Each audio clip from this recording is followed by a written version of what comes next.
Alright, in this video we're going to show you three different types of microphones that are commonly found in the media school equipment room.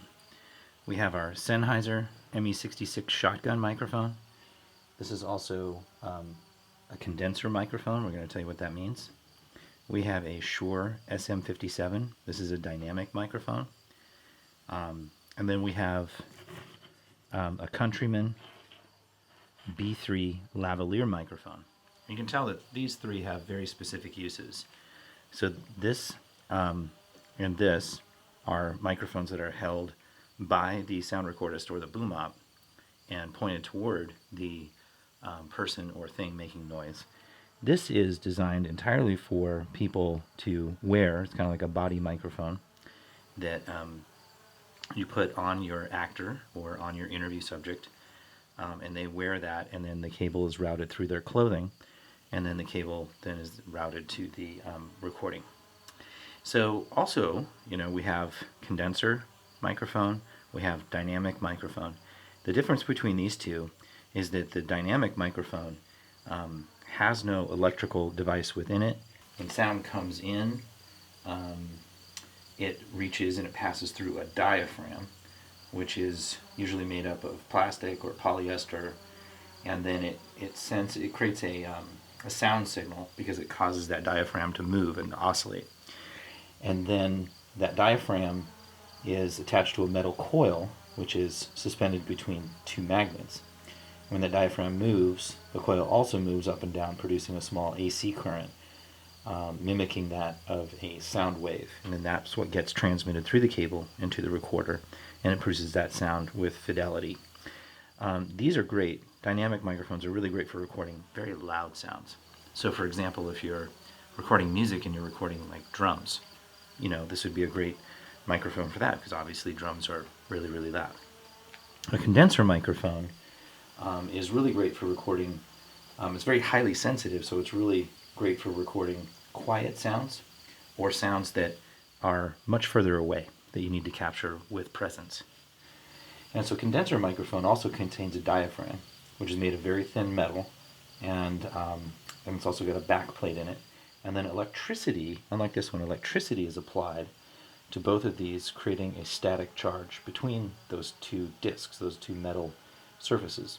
And then once the sound wave hits the diaphragm, it vibrates and produces a small electrical current, which is then routed through the microphone, through the cable, and onto the recorder. So those are two major differences that we have. And again, the thing that we need to know is really as field recordists is this is great for sounds produced far away that are somewhat quiet. So this is a very sensitive microphone. Not great for recording, say, a drum kit. And this is great for sounds that are very, very loud. And so we can take this in almost any environment, and we're not really going to have trouble damaging the diaphragm or producing a signal that is just too loud for our recorder to record. Also, two different types of pickup patterns with these. This is a shotgun microphone. So I'm going to put on screen here a visual that shows different what we call pickup patterns. And so those pickup patterns are really patterns that show what sound, from what direction that sound is optimally recorded by this microphone. That pattern is very narrow, and the pattern is directly out the front of the microphone. So the name of the game with this one is I really have to point it directly at the source that's creating the sound. This is a cardioid microphone, and although it is directional in its pickup pattern, just like this one, it extends out a little bit from the microphone. We'll show you a cardioid pickup pattern. So it's sounds made at the side of the mic somewhat, and in front of the mic record somewhat evenly. The lavalier is actually an omnidirectional microphone, and an omnidirectional microphone records sound evenly all around it, so omnidirectional. And so this is interesting because when we attach this to an actor or an interview subject, there's an incredible amount of presence that is recorded. It sounds like we're very, very close to that person, but yet it's omnidirectional, so it records everything around it.